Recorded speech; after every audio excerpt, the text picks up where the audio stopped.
This video is sponsored by Surfshark. 7 years ago, I saw this tweet and I never forgot about it. Forget about it, I did not. Oh my God. If you think about it, these are kind of the foundational texts of British culture, yes. When the head girl has earned my respect, then I'll shake her hand. What the hell is Notting Hill? Nobody knows. This is British cinema. Who are those fitties? They're well beyond fit, they're lush. I was just waiting for the right time to begin the discourse, and post 4 weeks abroad, I feel like now is the right time. My time in London had its highs and lows for sure. I mean, I met Charlie XCX. Here we go. I'm everywhere, I'm so Julia. And then I got really sick and fell off the Eurostar. Like literally physically fell off the train holding my suitcase and splattered onto St. Pancras station and nobody helped me. Pills and potions, we're overdosing. When I was walking around London and, looking out the window of the Lizzie line, which has once again won the MMCU award for Train Line of the Year, I caught myself thinking, this is giving Angus Thongs and Perfect Snogging. That's giving St. Trinian's. She's giving Wild Child. And hence, therefore, as it pleases the court, here we are. We're going to be comparing St. Trinian's, Wild Child, and Angus Thongs and Perfect Snogging. These movies were literally having a British off in 2008, especially Wild Child and St. Trinian's, which both feature a girl without a mother being dropped off at a boarding school in the middle of the English countryside. These three movies were released in the same 6-month period. It was literally the British teen girl agenda. I also kind of see these movies as foreshadowing to the 2012 to 2014-ish obsession with Zoella, One Direction, London girl Tumblr outfits. Would we have Zoella without these movies? Would we have A Day in London with Harry, meeting Harry at the airport? We are going to be very STEM in this video, so science, technology, engineering, mathematics. Don't forget I have a master's degree in mechanical engineering. I know some of you didn't know, and I hope you were gagged. So I've got a spreadsheet. Thank you for the spreadsheet, you all say in unison. Why are you saying thank you? You don't even know what's on the spreadsheet. I will be scoring these three movies against very crucial categories to work out who won the 2008 British off. Ugh, this video is so international. It's almost like I'm changing my brain's IP address to be in London. So it makes so much sense that this video is sponsored by Surfshark. Surfshark VPN, or Virtual Private Network, keeps you safe online by encrypting all of the info sent between your device and the internet. It also lets you change your IP address. A couple of weeks ago, I was in Paris filming a little something, wink wink nudge nudge, and I needed to watch 2 specific episodes of Gossip Girl Season 4, wink wink nudge nudge. But I was geo-locked because I wasn't accessing the streaming site from Australia. So I used Surfshark to change my location to Melbourne, and voila, Serena and Blair in Paris. Surfshark has over 3,200 servers in 100 countries, which means you can unblock content libraries and streaming services from all around the world. Time for another outrageously relevant and topical use case. Surfshark also helps you secure yourself online. When I was literally in London, I was literally going to Nando's, I think maybe 4 times in 4 days, and I was using their Wi-Fi network. And I made sure I was using Surfshark to encrypt my data and keep me safe on public networks that can be a hashtag goldmine for hashtag hackers. Are you wearing the Surfshark VPN? Yeah, I am. Head to the link in the description to give Surfshark a go and use my code MIKESMIC, MIKESMIC, to get an extra 4 months free. Surfshark offers a 30-day money-back guarantee, so there's no risk to try it out. Thank you to Surfshark for sponsoring this video. Now let's get back to our discourse. So controversially, what we're going to be doing is going category by category rather than movie by movie. And I think that is very counter-trend. Like no one else on this website is doing that right now. I'm also going to be scoring them by rank. So the best in a category gets a 1, then the next best 2, and the last 3 points. So then when we add up all the scores at the end, the lowest one wins. Again, avant-garde and new. Now, of course, arguably, one of the most crucial categories is plot. Hey guys, just realized I haven't explained my glasses. Got these for 10 quid at Brick Lane Vintage Market. Like, what the hell do you guys know about that? Focus everyone, okay? Plot. I can't click. That annoys me so much. It's like the only thing in the world. The only thing in the world that I can't do is click properly. First up is Angus Thongs and Perfect Snogging. I love this movie. It's directed by Gurinder Chadha, who also did Bend It Like Beckham, which I also love. I feel like she's so good at this sort of slice of life Britcore, if that makes sense. Like it feels authentic. You know what I mean? Like as someone who has absolutely no idea what an authentic teenage English girl experience is, This feels authentic. So our main girl is 14, soon to be 15-year-old Georgia Nicholson, who's dealing with 14, soon to be 15-year-old life. Things such as trying to get a boyfriend and trying to organize her 15th birthday party. Her parents are nice, but kind of random. Her little sister is quirky little sister coded, and she has this super fun looking cat named Angus. I do love animals with human sounding names. What do you mean you have a dog named Ronald? Anyway, Georgia's got her circle of girls, which I think she calls her Ace Squad.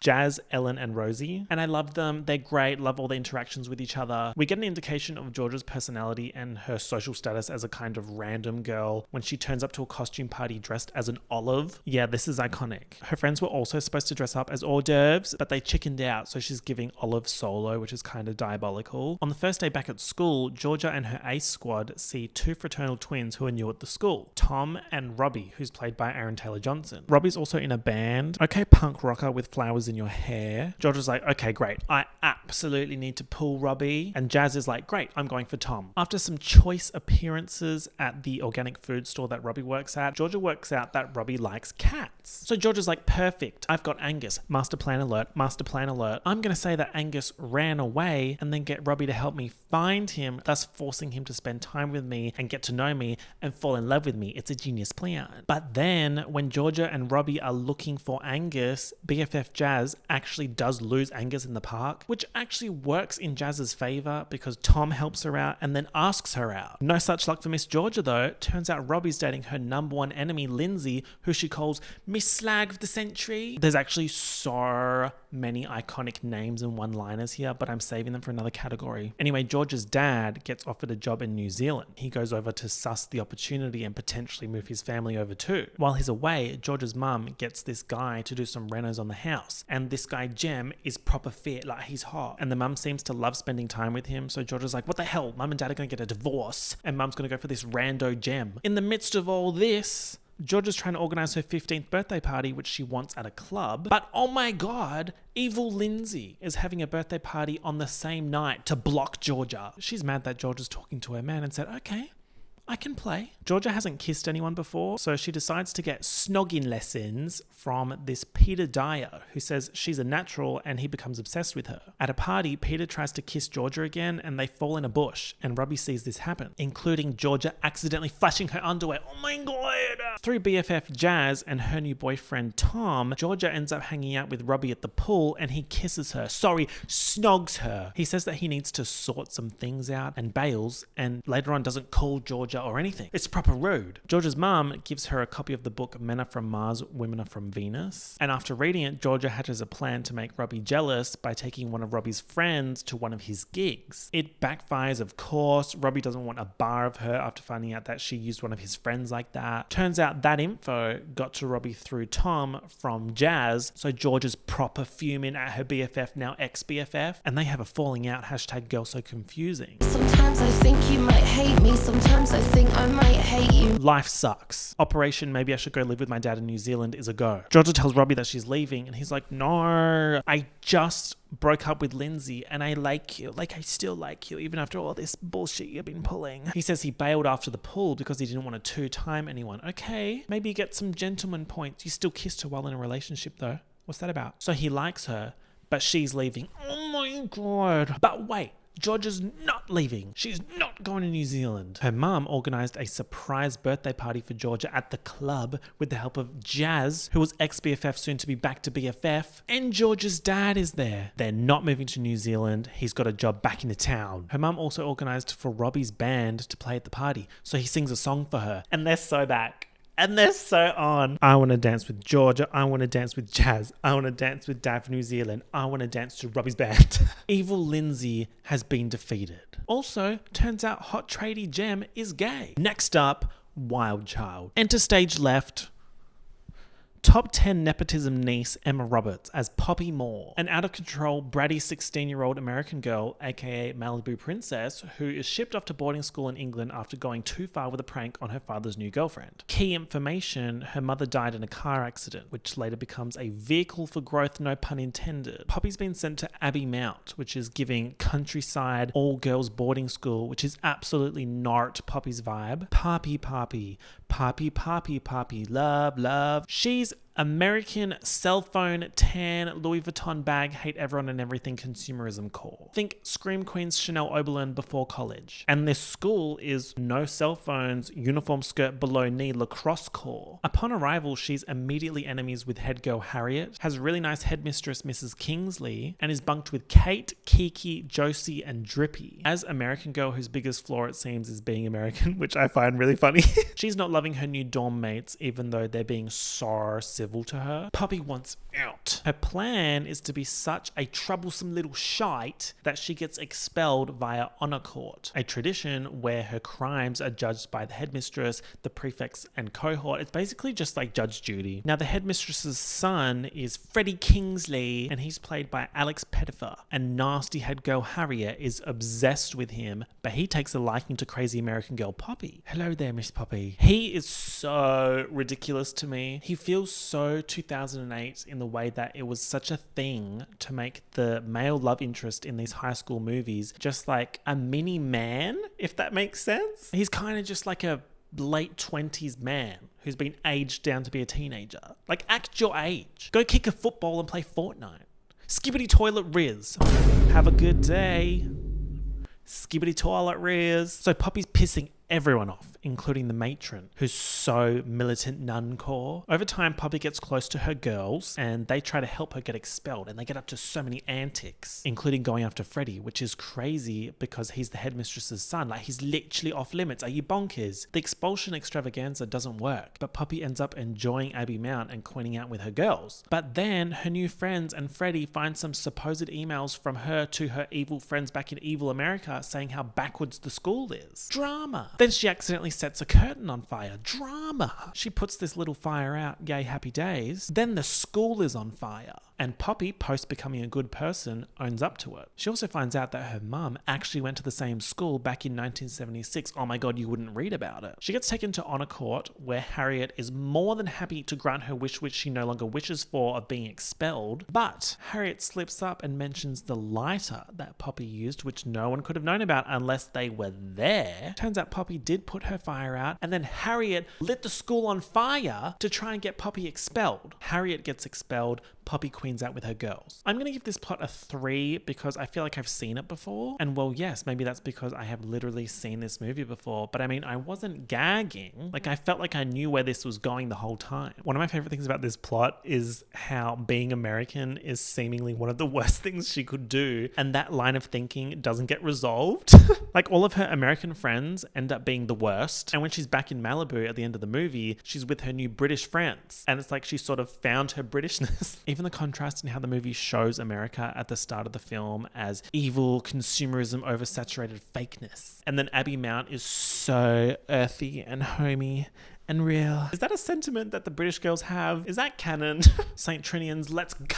This movie is so silly and so excellent. We once again have a teen girl dropped off by her dad at a school in the countryside. This time it's Annabelle Fritton, played by Tallulah Riley, dropped off in a dilapidated Rolls Royce by her dad Carnaby at St. Trinian's. Now, St. Trinian's is kind of sorta the most notorious school in England. Like, these students are diabolical. The school is run by Camilla Fritton, Carnaby's sister, has a bunch of weird teachers, an iconic head girl named Kelly Jones who has this diva reveal-esque debut, and then a whole bunch of different cliques. So we've got the chavs, posh totty, geeks with this outrageously unrealistic setup, emos, and first years. Annabelle does not want to be here with these people. This is so unbelievably low rent. The school is running dangerously low on funds and is also terrible at managing money. Like Camilla says, the bursar never makes mistakes with money unless it's for tax purposes. The girls prank Annabelle when she's showering by live streaming her showering on YouTube.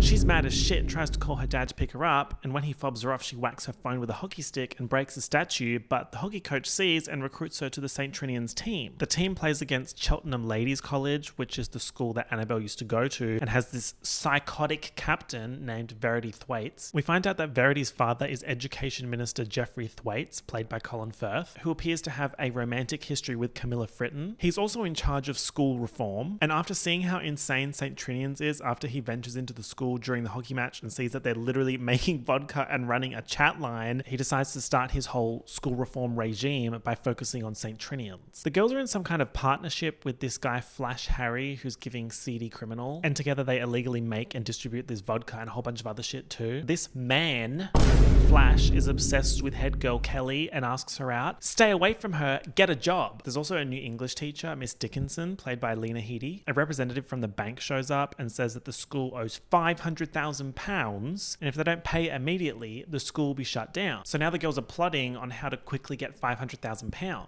Do we do a long con? Do we kidnap someone? How about we do a little heist moment and steal the girl with the pearl earring, which is currently on display at the National Gallery in London? Miss Dickinson mentions that School Challenge, which is like a student quiz TV show, has its grand final recorded at the National Gallery. So the plan is get the posh totty girls to cheat their way to the grand final of School Challenge with the help of ex-head girl Misha Barton, while at the grand final the rest of the girls are going to sneak in through the sewer and steal the painting, which is protected by lasers, etc. Of course, duh. Once they get the painting, they'll get Flash to sell it to Annabelle's father Carnaby, who's a less than legal art dealer. He's also a piece of shit. When Camilla tells him about the school closing, he literally IDGAFs in chat and he's like, oh yeah, I also don't really care about my daughter. Like, she's kind of random. I don't think I like her. I don't like her. I'm not even sure that she's my daughter. She's so lame and boring. I don't care if the school goes down and she's in it. Like, who cares? She's so boring. So he's enemy number one. And so the girls enact this glorious plan. During the heist, Jeffrey Thwaites and his psychotic daughter Verity try to catch them, but Camilla and the girls beat them at every turn. There was also part of the film where Jeffrey tries to expose St. Trinian's and brings the press, but they don't find anything weird, and he kicks Camilla's dog into a lawnmower and kills him.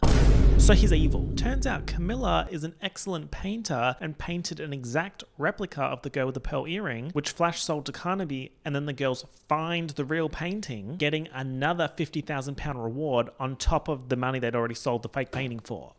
Genius. They saved the school. Let's celebrate that. Let's allocate these points. Wild Child gets 3 points because out of the two, Girl with No Mum goes to a school in the English countryside plots, I feel like St. Trinian's is stronger. Angus Thongs and Perfect Snogging is very solid, but it just cannot defeat the ridiculousness that is St. Trinian's. Like, it's just so good. If you haven't seen it, you have to see it. So 3 points for Wild Child, 2 points for Angus Thongs and Perfect Snogging, 1 point for St. Trinian's.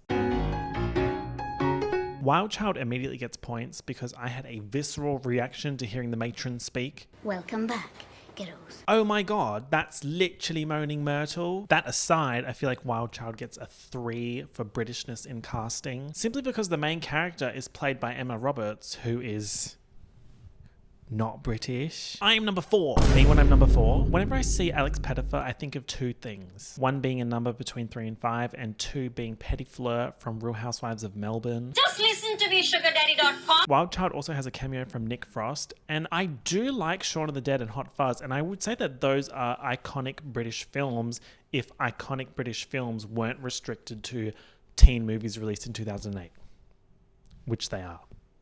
So too bad. Something that I really like about Angus Thongs and Perfect Snogging is not only are the actions and emotions of the characters age appropriate, but the casting is also age appropriate, which really helps that slice of life feeling that you get when watching this movie. Like, I believe it more. I personally didn't recognize many actors apart from Aaron Taylor-Johnson, but obviously everyone did a great job, including Georgia Groom, who plays Georgia Nicholson and is married to Rupert Grint. When I found that out, it truly felt like information I already knew. Like, it just makes sense that at least one of the people in these movies is married to a cast member from Harry Potter. So Angus Oomph and Perfect Idge Bowling gets a 2. The top spot for casting goes to St. Trinian's. This cast is so good. I recognized Tallulah Riley from Westworld and Inception, and when I googled her, I found out that she's married to Thomas Sangster Brody and was married to Elon Musk.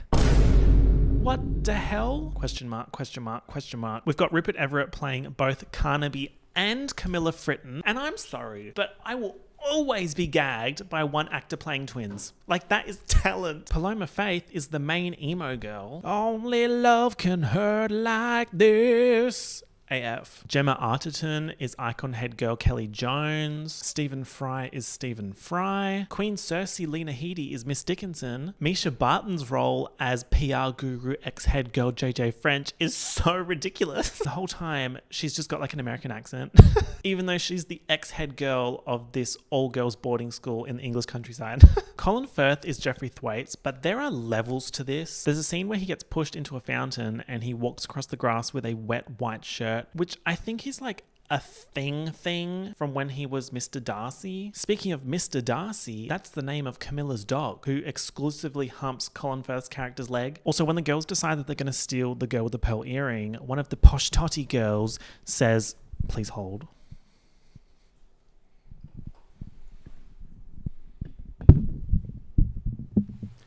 Oh my God. You want to steal Scarlett Johansson? Oh my God, you want to steal Scarlett Johansson? Yeah, so I've had this thing for years and I just never used it. And this is the first time I've used it, so I can go, oh my God. And then later on when they actually see the painting, one of them says, wow, you can so see why Colin Firth wanted to shag her. That is so meta. Excellent. Big tick. Next thing, bet you weren't expecting me to say Jonathan Bailey was in this movie. He's from one of the schools that St. Trinian's competes against in School Challenge, and Juno Birch drugs him with mushroom tea. Russell Brand is also in this movie, but I don't like him because he broke up with Katy Perry over text when she was about to go on stage in Brazil. The soundtrack category is hard because it's truly bangers on bangers, which I do believe is a consequence of there just being so much excellent pop music from about 2006 to 2008. So the girls were spoiled for choice, and there are some absolute behemoths here. In Wild Child, we get MIA, Cheryl, Florence and the Machine, Sugar Babes, The Saturdays, Robbie Williams, Adele, Girls Aloud. But then we also get Nelly Furtado and Eve at some crucial points in the movie. And obviously love those girls, but they're not giving European continent. Angus Thongs and Perfect Snogging has the Ting Tings. Enough said. St. Trinian's has Mark Ronson, Lily Allen, Sugar Babes, Lady Sovereign, Sophie Ellis-Bextor, Shampoo, the same Florence song as Wild Child. Like, wow, they had this shit locked down. The Lady Sovereign lyric that's like, where's my Red Bull and my sandwich? Where's my Red Bull and my sandwich? I screamed. The custom songs for this film are also really good. The instrumentals are kind of spooky, kind of heisty. And then the Girls Aloud St. Trinian's theme song is actually bonkers. Also, the St. Trinian's cover of the Shampoo song that's like, uh-oh, we're in trouble. Uh-oh, we're in trouble. Girls Aloud literally perform the St. Trinian's theme song at the end of the movie as part of the movie. So for all of that, St. Trinian's gets the top spot, Angus Thongs and Perfect Snogging gets 3 points, and Wild Child gets 2 points.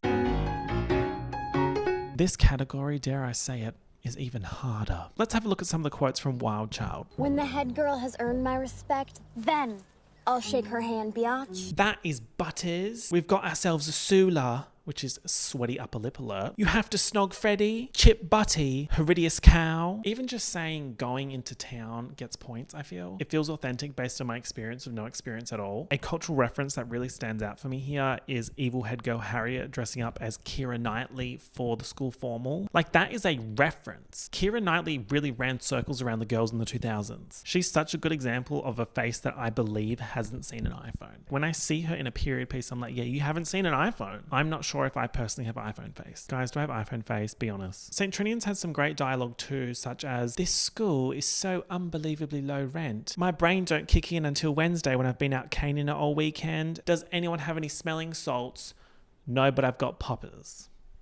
But where it really comes through in this category is with the pop culture references. All the Mr. Darcy, Colin Firth, girl with a pearl earring stuff is so good. Also just the, oh my God, you want to steal Scarlett Johansson? 2 points. As I said before, Gorinda Chadha directed Angus Thongs and Bend It Like Beckham, and both of these movies nail the feeling of the era that they're in. Angus Thongs and Perfect Snogging is so quotable. Here are some of my favorites, okay? My costume's the business. Twice as mean, twice as minging. Miss Slag of the Century. Where did she get those bazoomas? Who are those fitties? They're beyond well fit. they're lush. So it sounds like you have fit and then you have lush. Can I get confirmation, please? We're going to the bonkers buffet. I'm having a nervy B. I'm having a major menti B. That feels accurate because I remember everyone saying cosy lives. Like it seems like this is also a very Australian thing to shorten a word and then also like add an IE. Boys like skinny mini blondie booby girly girls like Slaggy Lindsay. Georgia Nicholson is a lad-nabbing lech who can't keep her slutty minx hands off other people's boyfriends. Ooh, this one, okay. You're just a big, fat, minging minger with huge knickers and a ginormous schnozzle. Ginormous schnozzle. None of this is even counting the fact that snogging is literally in the title. So yeah, Angus Thongs and Perfect Snogging wins that category. Makeover scenes in 2000s movies are fundamental. They are a fundamental right of 2000s movies. Venn diagrams, okay? The overlap of iconic 2000s movie and 2000s movie that has a makeover is a circle. In my opinion, there is a very clear winner here for Best Makeover, and the MMCU Golden Gram Oscar for Best Makeover in a 2008 British film is Saint Trinians. This makeover is really something serious.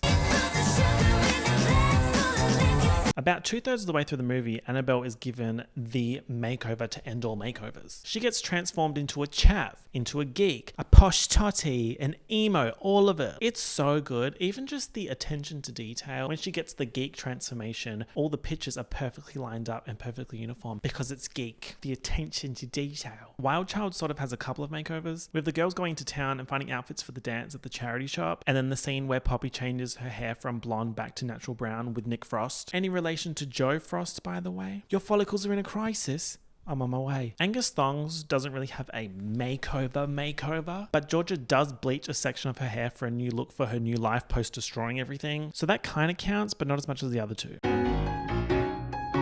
The month that 2 of these 3 movies came out in 2008, the top 2 albums on the Billboard 200 were the Mamma Mia soundtrack and Breakout by Miley Cyrus. Wow, talk about impact. Wall-E had just come out. The Dark Knight was topping the box office. We were merely 2 months away from the ultra-iconic Madagascar 2 Escape to Africa coming out. There's a certain, 2008 vibe about 2008. So that's what this category is. Which of these films most embodies 2008 specifically? That could be through cultural references, casting, outfits, dialogue, physical items like mobile phones. But it can also be things that are kind of problematic, such as a few of the students at St. Trinian's basically running a phone sex hotline. All 3 movies have a random, slightly homophobic gay man subplot, which feels very 2008. The era-specific costuming stands out more in Angus Thongs, simply because the other 2 movies are predominantly in school uniform, but I feel like Angus Thongs checks out with what I remember from 2008. There's also things like the home decor or the home phone, which are on point, but then also the soundtrack of Wild Child firmly places it in the 2000s, probably more so than the other 2. St. Trinian sort of feels like it could have been released in 2010 or 2012. Like, I don't feel especially 2008 watching it, so it gets a 3. Wild Child gets a 2 and Angus Thongs gets the 1. I split the apple down symmetrical lines, and what I find is kind of scary. Makes me just want to drive to the airport. The airport. The airport. Yeah, I want to dance to me. I want to dance to AG. I want to dance with George. I want to dance to Sophie. I want to dance with Hub Mo. Play the track fast or slow. This is, dare I say, and I do dare to say, the most important category. I'm everywhere. I'm so Julia. If you don't know about Brat, what the hell are you doing here? This might not be a safe space for you. Vroom, vroom, vroom, vroom in a big pink truck. February 10, I'm about to pull up. She is the album I never had. She is the album everyone would want. She is the album everybody deserves. I don't know a better album. Capri in the distance. I would say Brat by Charlie XCX is one of the best pop star eras of maybe the last decade. The album is impeccable. The visuals are iconic. The rollout is legendary. It's all just excellent. Oomph went ballistic on this album. Is this movie Brat? Is such an important question. I mean, hello, let's look at Lord's lyrics on the Girl So Confusing remix. Inside the icon, there's still a young girl from Essex. Absolutely explosive remix, by the way. I want to give Lord a hug. Yes, just like this. That's how I hug people. People I've hugged can vouch. They're pretty good. Brat is a tangible thing. Something can be brat. So let's simply work out which track is which movie. 360, Saint Trinians. Club Classics, Saint Trinians. Sympathy is a Knife, Wild Child. I Might Say Something Stupid, Angus Thongs. Might say something stupid. Talk, Angus Thongs. She just talk to me. Von Dutch, Wild Child. Everything is Romantic, Angus Thongs. Fall in love again and again. Rewind, Angus Thongs. I'd go back in time to when I wasn't insecure. We're skipping So I because that would be inappropriate. Girl So Confusing, Angus Thongs. Sometimes I think you might hate me. Sometimes I think I might hate you. Apple, Angus Thongs. I can see apple don't fall far from the tree. B2B, Wild Child. Mean Girls, Saint Trinians. For all my terrorist little partners. I Think About It All the Time, Angus Thongs. I think about it all the time. 365, Saint Trinians. Should we do a little key? Should we have a little night? Hello Goodbye, Wild Child. Said goodbye before you came. Guess, Saint Trinians. You wanna guess the color of my underwear? Spring Breakers, Wild Child. Crazy girl shit, gonna go spring breakers. So the grand score here is 5 to Wild Child, 5 to Saint Trinians, 7 to Angus Thongs. So technically Angus Thongs and Perfect Snogging is the most brat movie out of these three, which might be surprising, but I think it's true if you sort of remove the club aspects of the album's production. Like, these lyrics are giving Angus Thongs and Perfect Snogging. It's true. That's not even including the fact that Georgia had an olive costume. Excuse me, that is brat as shit. And she has a green room. Are you kidding me? And then Wild Child and Saint Trinians have those more party tracks and cool girl, hot girl, fun girl vibes. Like, head girl Kelly Jones is brat. Posh Toddy winning school challenge is brat. Of course, overall, all of these movies are brat. It's true.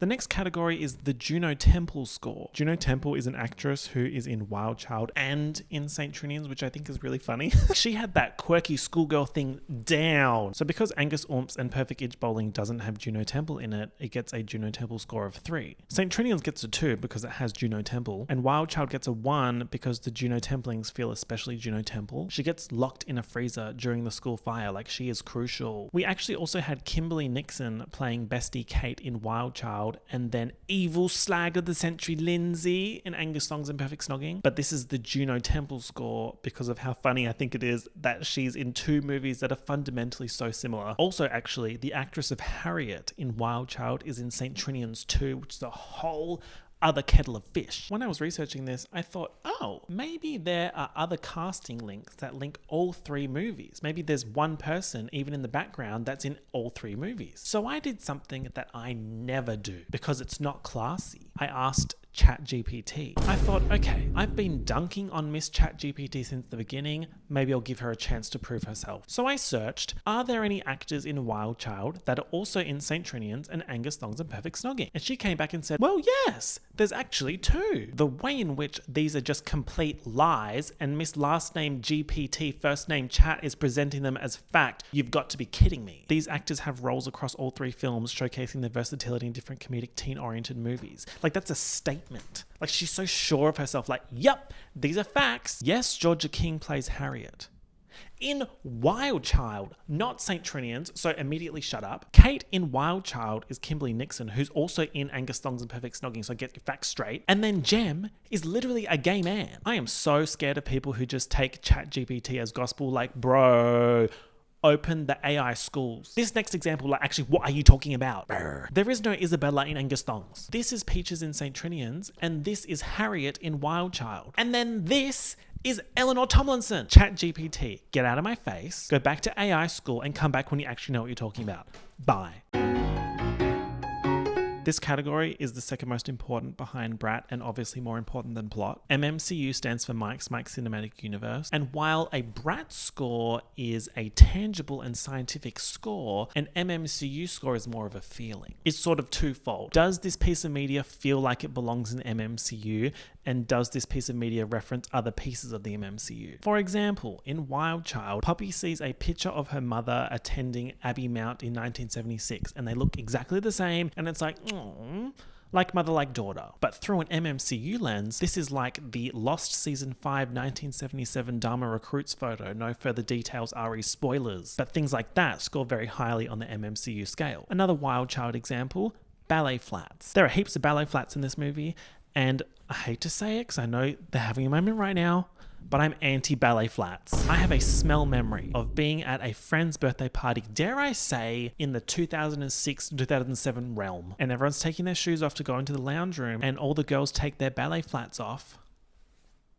And it unleashed a smell that was previously unknown to humanity. So that would also be an MMCU reference, but you guys might not know that. So this is also quite a deeply personal score, and you guys can't say shit because that's my lived experience. Ballet flats are an enemy of the state. Wild Child gets a 2. Angus Thongs has Young Folks by Peter Bjorn and John explosively from the start of the pilot of Gossip Girl. Hey Upper East Siders, Gossip Girl here, and I've got the biggest news ever. Hi, Georgia. Hi, Elle. Everyone say thank you, Melanie91. Even though I love Angus Thongs, it's getting a 3. St. Trinian's again gets a 1. There are just so many MMCU artifact references here. At the start of the film, when Annabelle is dropped off at St. Trinian's, they drive past a burning car, which is very reminiscent of the end of the intro to Narcos. And I'm currently watching Narcos. Like, wow, are you kidding? When Annabelle calls her dad to try and get him to pick her up, she hears a woman laughing in the background, and her dad says, "Oh, I'm just in bed watching Desperate Housewives." I'm literally doing a Desperate Housewives recap. When the girls steal the painting, there's lasers everywhere and they have to dance around them, and it's giving Ocean's 12. I just bought the Ocean's trilogy on 4K Ultra HD Blu-ray. I love the Ocean's movies. When the girls prank Annabelle, they say, "All right, girls, we're live on YouTube."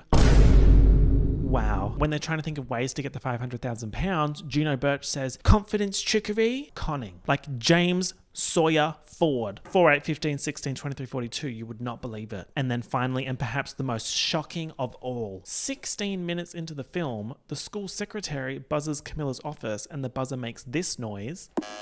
And when I heard this, my brain was like, wait, that's the starting note of Ain't No Other Man by Christina Aguilera, one of my top 5 Christina Aguilera songs. Let's now revel in the revelations which have come from my spreadsheet. After assessing plot, cast, soundtrack, slang and references, Makeover, 2008, Brat, Juno Temple, and MMCU, coming in last with a score of 20 is Wild Child. Then with a score of 19 is, drumroll please, Angus Thongs and Perfect Snogging, which means the winner of the 2008 British off with a score of 14 is St. Trinian's. So, how do you feel? Like St. Trinian. Yeah, that makes sense in my head. It all makes sense. It checks out. The scores are correct. The categories are correct. This is tangible. This is real. This is science. Congratulations to St. Trinian's, but I think we are all winners. These are all fantastic movies. I'm also mad that I did the scoring like this. It should be the higher number, the better. But that also, like, guys, I'm going against the trend. The lower the score, the better. Like, no one else is doing that right now. This was explosive and revelatory. Thank you all for participating in this experiment. Thank you to Surfshark for sponsoring this video. Be sure to head to the link in the description and use my code MikesMike to get an extra 4 months for free. And girls, just wow, I'm feeling so invigorated after my trip. I'm feeling so creative and ready to make videos, and I'm ready to yap. And I will be yapping, and soon. Till then, ciao for now. When I go to the club, I want to hear those club classics. Club classics. Club classics. Yeah, I want to dance to me.